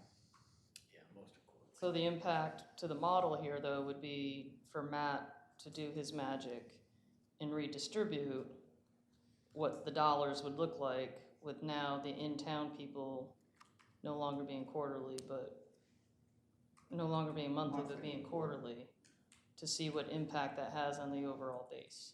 But it'll be net less revenue than what we were talking about here, right? Right. And I mean, I'm worried, but I mean. No, the total net revenue's gotta be the same. It's right? Right, it That's just paying means the it's gonna bills. be, It's gonna shift the revenue from the ready-to-serve charge right, to the rate, to the which is per gonna thousand. mean that ratepayers in the city are gonna pay a higher rate. they're gonna pay a higher rate, but the people using more flow will pay more, which Correct. stays consistent with the philosophy that we've had. Or would you have the ready-to-serve fee just recalculated and keep it as a ready-to-serve fee? In other words, you've lost the revenue, so you gotta make it up. So you just So you divide it up. recalc the ready to serve fee, Divided by. divided by the number of units, not the number You've of increased, bills. and we'd have 113 more customers, and that we're gonna lose revenue. Right. And so we're gonna, Now we have to space that across. we want the revenue from ready-to-serve fees to be the same, and the only way you're gonna do that is you're gonna have to raise everybody's ready-to-serve fee. Right. Why do you want to help these 113 customers if, well, maybe we should find out what percentage of them are Because- commercial entities rather than like residential condo buildings? But because what we've said is the infrastructure's already been paid for. So if we take the cost of if something needs to be replaced and it needs a 1.5 inch or a 4 inch, if you take that out of the rate component and we say, all right, your pit just blew up, I mean, that's but hypothetical. it's on you. I mean, we can't, I don't think it's right to us factor in the oh no clause in here and have us all pay for it. I mean, these things could last the next 30 years. They can last the next 50 years. Or we could have 2 go next week. But if we put the onus on the person that has that, of the 113, if we get 2 of them that have to have something replaced, well, then they have the responsibility of replacing that. If that's the case, then they shouldn't have to pay more ready to serve. Right, that's not on the books now, and I know, and sewer laterals, for instance, are on, the onus is on the homeowner at the moment. The city doesn't help with that at all, so I'm not sure I'm a little confused as to where we're going with this, if the existing laws have the city, the homeowners often covering 100% of any major hookup, tie-ins to the main line expenses.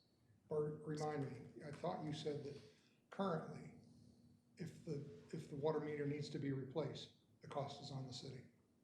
Yeah, the city owns the meter, Right, but so- we collect the capitalization fee up front. Right. Okay, so currently For the new city does meters. shoulder the So burden if of the water. the meters, meter okay. blows up, it's the city's Oh, cost. sorry. That's right. Right. And that's what I was talking about You were earlier. saying we could potentially separate that out. Right. Well, what I was talking But as about. it's currently constituted, we don't.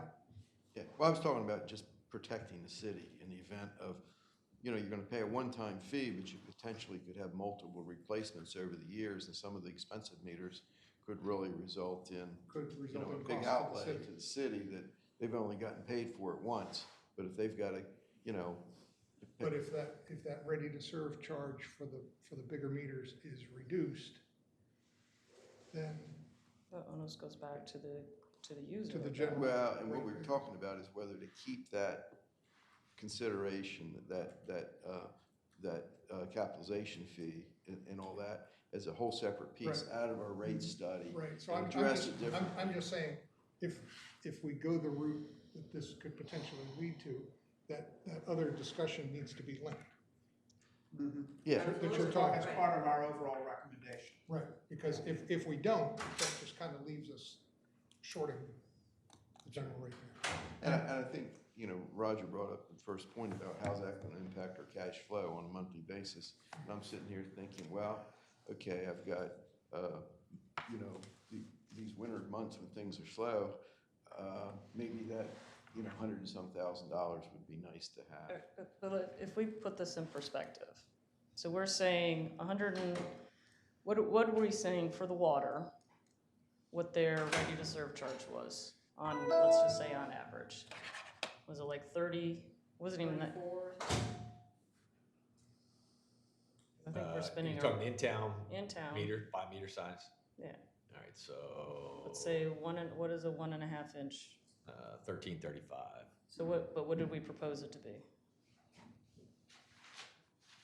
So let's say we doubled it, so let's say let's say it's 30. It was 38, I think. Okay, sorry, so we take 38, now they're gonna pay 8 months more, right? So 38 times 8 times 113. We're talking about $35,000, you guys, in revenue. I don't know that, that could easily be made up by spreading that across, how many users do we have? 30 divided by 3,200 people, so we're talking $10.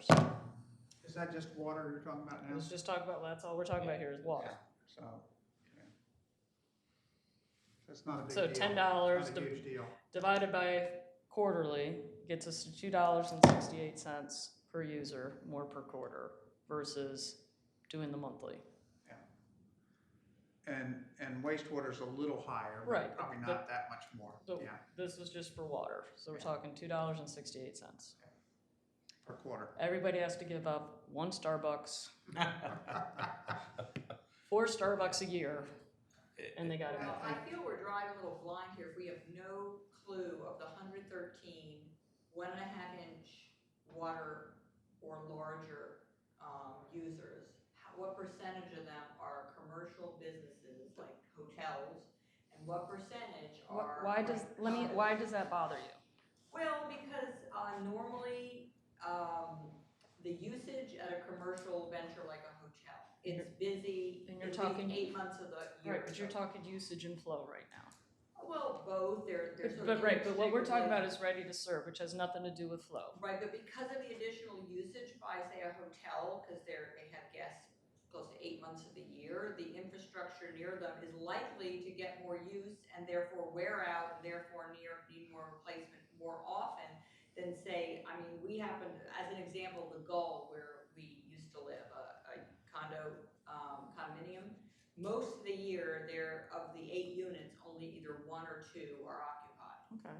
So. But do those commercial buildings have a right to have a function in the city? And do we Well, want to of course, do we want to absolutely. discourage them from the city? No, we're not discouraging them, but I think the problem I'm having, where you have a sleepy condo, where most of the owners live in other cities and are rarely there, except maybe 50 days out of a typical 365-day year. I don't know, I have a problem if this has been the status quo, that these 113 more intensive users have shouldered more, have had, at the moment, they have the same rates, it seems. But I feel like, from an equity point of view, until we find out what percentage of the 113 are commercial. But I also don't know that even if we found that out, I don't know that we have the data that would say, yes, they're putting more demand on the infrastructure. Yes, they're putting more demand on having people fix stuff. And I don't know that I think where we we get are that right now. data. I mean, hotels versus which are trying to fill up with guests from, say, But the March infrastructure to is November. there. The We're pipe not is talking about there. their infrastructure, we're talking about the city's Right. infrastructure. Absolutely, We're but talking they're- about our pipe going to that. Absolutely, their laterals, to me, I see the use at the Boardwalk Plaza Hotel compared to this residential condominium building just 2 blocks away, and it's night and day. Right, but it's a pipe. It's a And pipe. we are, I mean, those are legitimate questions, but our goal from the start has been to try to make the system fair based on fixed and non-fixed flows. So if they're using more in the summer and the city's incurring more costs because of that, then yes, they should pay a higher rate. And that it.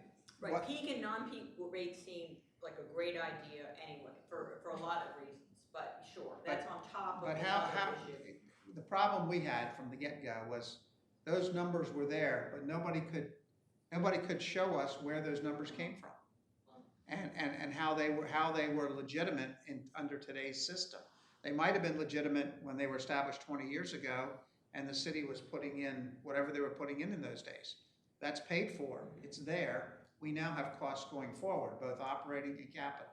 So our philosophy, which I think is, we're trying to be transparent about all this, is to try to tie it to actual usage, both peak and non-peak in the sense of fixed and non-fixed. That's they're similar because you get, the non-fixed costs are based on higher, like chemicals and electricity and all of those things. And some for the wastewater, some of the capital costs, where you have to build a system bigger to handle those peak periods. And those are non-fixed costs. Now, we have to rely on what the engineers tell us are the right proportions on that. I don't think anybody around the table has worked in this hands-on to be able to say, oh yeah, that pipe, would cost X dollars more if it were smaller, or X dollars less if it were smaller. So we have to rely on what GHD gives us. But I think just to say, oh, because they're commercial, we want to, put in this arbitrary fee, which is kind of what the service charge has been, or the rate of serve fee has been. We had trouble justifying that. Oh, I'm not saying it's simple. It's nothing if not complex, but to me, I don't know, the residents here are facing a lot of huge increases. So it would help me anyway to have a better understanding of who these 113 users are. Is that something, Kevin, you could try to elucidate to understand? I know that it's a lot of stuff that's sort of just history, like why maybe it was arbitrary who got 1.5 inch versus 1 at various points in the building out of the water pipes. Like, I guess starting in the 1920s, the water pipes came in, I understand. So I don't know, that's just my thought as a resident, full-time resident. I would like to see a better understanding of who those 113 users are, and even of the Not sure what that's gonna do for 130 us. out of Right, town. I still go to, I don't know how that, I've got the data. Yeah, it's in there. On who these users are? Yeah, I've got the quarterly, all 4 quarters for last year for all the users. And I one of the think- things I think we're the asking charge- Matt to do, I don't think he's prepared to do it today, but, identify these larger users. And I don't know I don't think anybody has a problem saying, oh, it's the Henlopen or it's, Nicolas, whatever it is. It is what it is. Those are public records people could look at. So we can look at what the differential is going to be for that versus your typical year-round resident. We should look at that. And it may not make everybody happy. Nobody's going to be happy because everybody's going up. But our charge is, I think, to be as fair and equitable as we can be. There are some assumptions built in, but I don't think the fact that you're commercial or the fact that you have a 1.5 inch meter versus a 1 inch meter, in my mind, is not an equitable basis to assign costs Well, it's the without only more. basis we have for making any differentiation among, high-end users versus. Flow, we use No, we flow. use Well, flow. yeah, of course we use flow, but I mean, a larger pipe normally is associated with massive use in July you're like a business. But if that pipe's been paid for, Right. that's different than but we're taking into account the improvements that need to be made at the plant. We are, as Matt has shown us, we're assigning he's assigning, based on the engineer's estimate, a large portion of those improvements to the peak flow. And, if these hotels that are coming into town are being recommended and they are coming in and need a 4-inch pipe, that's a whole different story. They get charged more at the point where it gets installed to pay for that infrastructure that's required. They're being charged more at that point in time. As Roger said, the infrastructure's paid for, so it's not like we're trying to make that up. We know that there's costs coming down the road that we need to You're talking spread. about maintenance, so the maintenance on a 4-inch pipe presumably though is a But lot that's higher not the than on a maintenance. 1-inch pipe. No, that's not the maintenance charges that we're aware of from GHD. We're talking about the city's infrastructure at the facilities. Let's ask Kevin, he's the Yeah, engineer I'd love to know here. that. Is a 4-inch pipe more to maintain than a 6-inch pipe? No. Yeah, I didn't think so. It seems like maybe it should be, but the reality is, it's not. And what's involved in the electricity to push stuff through that 4-inch pipe at what maintains the pressure upstairs? That's a non-fixed cost, as Correct, I yeah. understand it, Which is- both on yeah. water and sewer. Electricity is a variable, you're exactly right, Which is built into the model. built into the Right. model. Same with chemicals, So that's non-fixed? non-fixed, chemicals, and a portion is It's fixed. portioned, right. And, but In accordance with another that portion. cost allocation table. But in the water, but only about 5% of the costs are non-fixed? You'd have to look at, in each individual one, I forget what the average was, 8 or 10, I think, on the water So side. does But- that mean that the difference in cost for somebody who uses 100,000 gallons and somebody uses 10,000 gallons is going to be, 20% difference in their annual costs? So I think that, if I'm understanding your fixed and non-fixed correctly, If somebody's using 100,000 versus 10, they're gonna be 10 times. Paying 10 times more and more. okay, then I'm not. Am I right about that? On flow-based. Yeah, on for the flow-based, the flow-based part is 10 times. Oh, but flow-based part is how much of the total, how much of the total revenue is coming in from flow-based, I guess, is what I'm asking.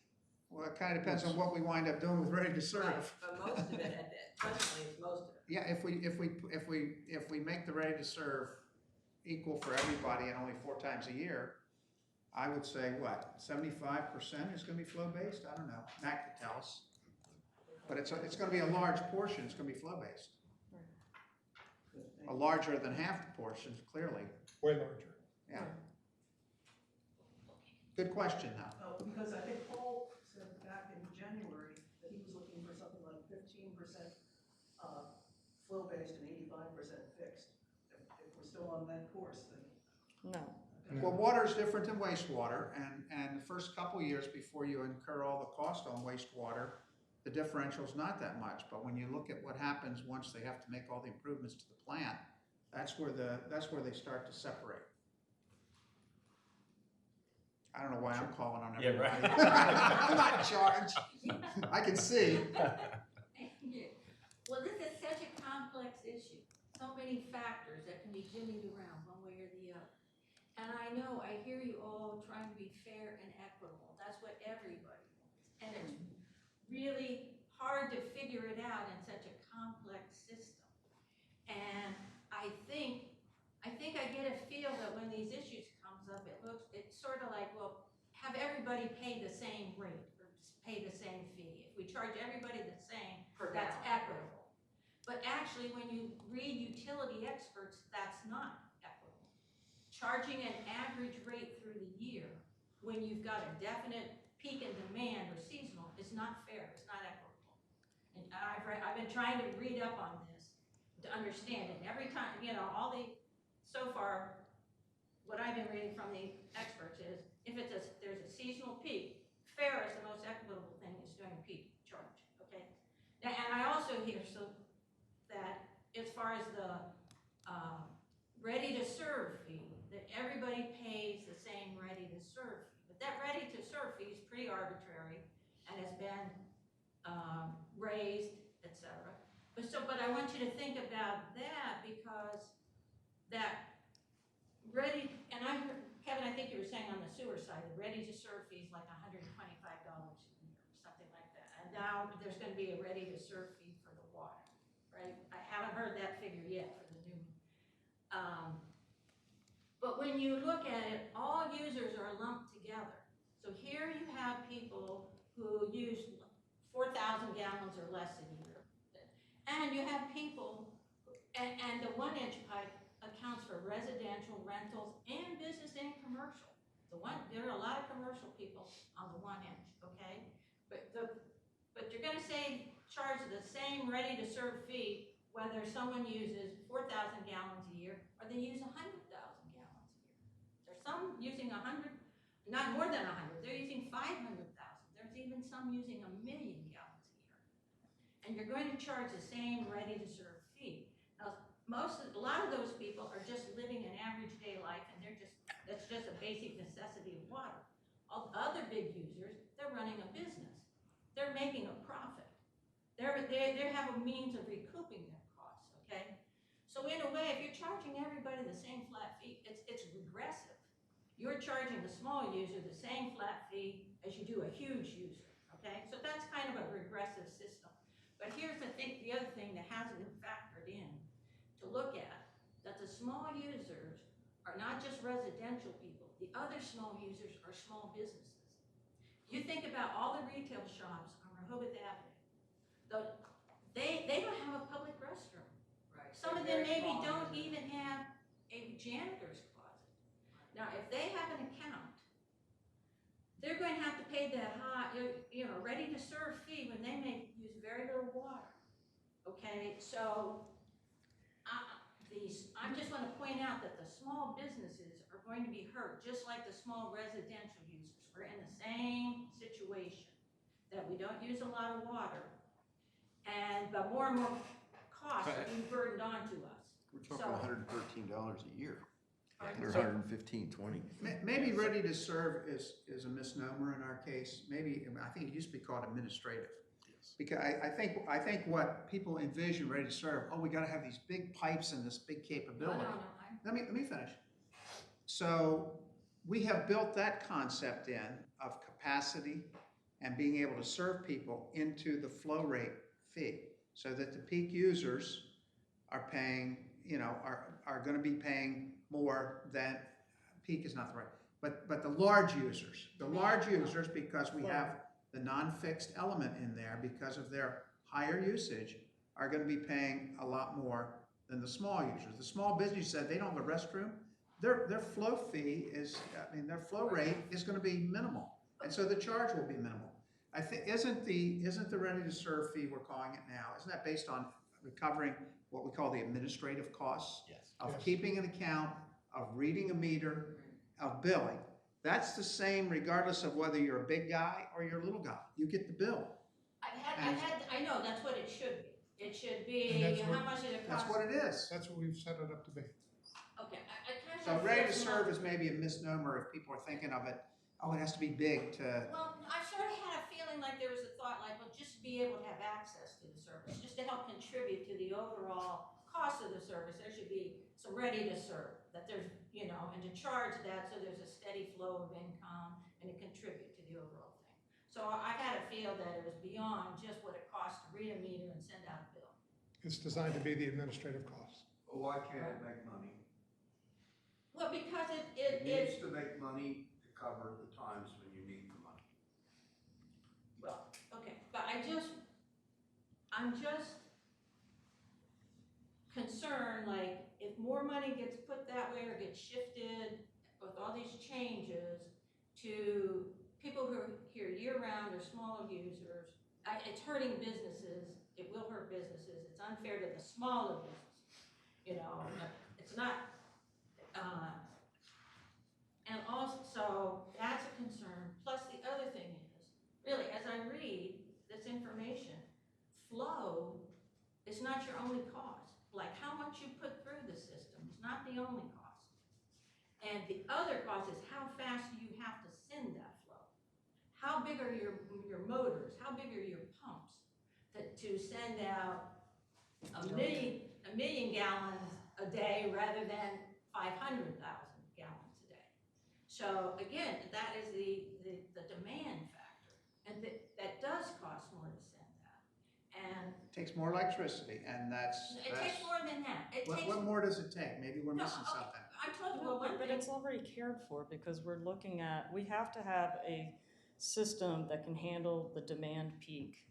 So yes, we have a system that is bigger than we need, but it has to handle the peak demand. that comes from the tourist business. That That system is built at least twice as big as what, And we don't disagree, and that's why basing it on the flow and all the fixed and non-fixed costs associated with that is based on the flow usage. But again, from the perspective of the fair and equitable, we feel that we've passed that test by putting more of those costs onto the heavy users and having it distributed out based on usage. And so well, like, even to say that we have to have big pipes or more electricity, we have to have that to begin with because we have to have the ability to serve the public during a high peak period.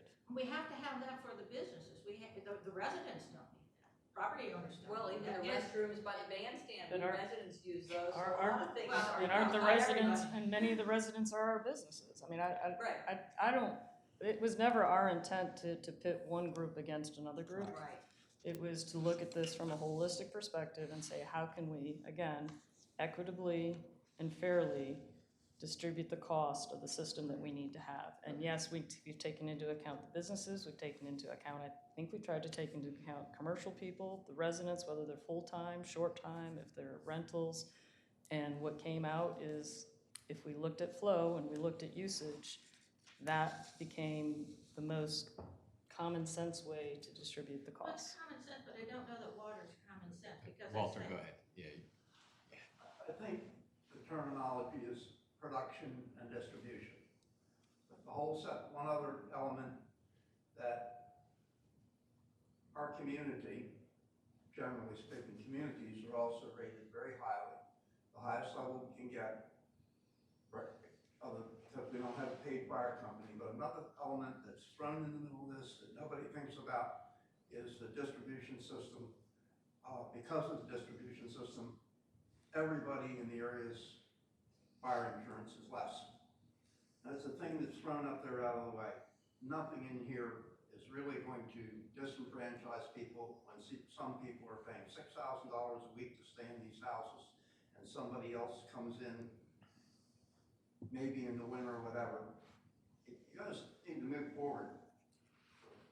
Enough meetings. You're doing fine up there, and everybody thinks they have good points. But at some point, you got a rate that's already been approved, which is kind of ridiculous. Yeah, speaking of going forward with Excuse me, that. just a second. You got a rate that's been approved. It's gotta move, this gotta move forward, please. Yeah, but. Right. the- We're gonna wrap up because the Right. 2 o'clock meeting's on it. Can I starts just follow up on already, so- something Lisa Schloss was Last trying to comment, yeah. introduce? That the fact that you've sort of de facto approved these interim 30% water, increase and 60% wastewater as a so-called interim rate. Lisa Schlosser, I think, was trying to raise this question at the April 24th meeting.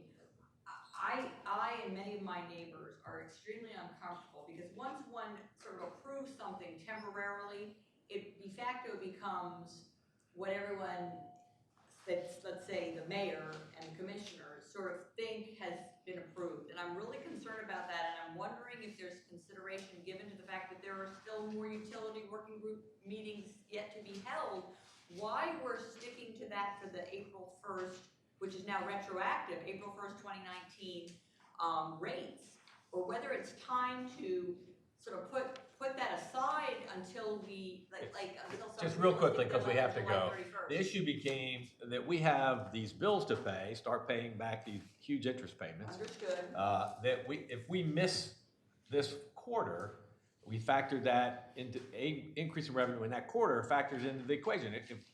It just becomes that snowball rolling downhill. Well, if we didn't get the real rate in time to meet this quarter and we're working on it, well, if we don't get it for the next quarter, we've lost 6 months of revenue, which Well, 3 we months then won't be anyway. able to pay the bill at the end of the month or the end of the year. So we had to start getting that increased revenue effective 1 April because that went into the model. the increase in revenue we have to have to pay the bills at the end of the So year. it won't be less than that and no. and It could be, Well, it could okay, very let's well hope be. so. Some will go down, some will go up. I'd Could be we almost. give Matt just a recap, what Yeah. we want him to do for next time? so Yeah, we real can quickly. move Yeah. forward? Absolutely. I think one thing that I've heard come out from our group is we want to take the ready to serve fee, maybe we call it administrative fee, and have that go quarterly to all city users, correct? But we're going to leave it at a monthly rate for the out-of-city users that are currently billed monthly. So if you can do that, Matt, that would help. I think the other thing is to be able to show on those nice charts you do, the 30, yeah, what the 30 and 60%, how they compare to the rate you're coming up with ours right now. And I guess, Kevin, for you, have we gone back at all to GHD just to kind of get a recheck on how the various, the example I use, and there may be others, is do we need 13 sewer employees if we had a plant that was based on what our non-peak flow would be? We have the org chart, when the plant was designed and constructed, it came with a proposed organization. So that's still in effect. I don't know that we could take half that plant and mothball it and operate it with something less than that. That's the question. So I think, yeah. It'd be worth, I will ask Yeah. that. and if there's anything else that would be less, if it were, a plant basically a third of the size it is, I guess. And Kevin, you and Bert were gonna come back with your additional run-through on the fixed and non-fixed distribution. Right? Sure. I think we're making progress. We're getting some good questions. I don't know if you're getting the good answers, but you're raising good questions. We've raised these questions to ourselves, just so you know. Oh, the equity issues are so Yeah. complex. You have some of the, like, these Nobel Prize winning economists who write papers about, water, about these resource issues.